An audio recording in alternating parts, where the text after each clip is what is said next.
ఏపీలో scrub typhus danger bells మోగిస్తోంది. పల్నాడు జిల్లాలో విషపురుగు బారిన పడి ఇద్దరు మృత్యువాత పడ్డారు. మరొకరికి హాస్పిటల్లో చికిత్స అందిస్తున్నారు.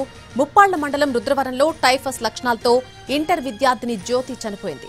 జ్వరం, ఒళ్లునొప్పులతో చికిత్స పొందుతూ యువతి మృతి చెందింది.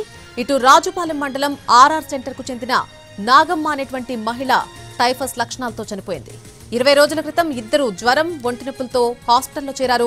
మరొకవైపు రాజుపాలెం మండలం కొత్తూరులో టైఫస్ లక్షణాలతో ఒక వృద్ధురాలు చికిత్స పొందుతోంది.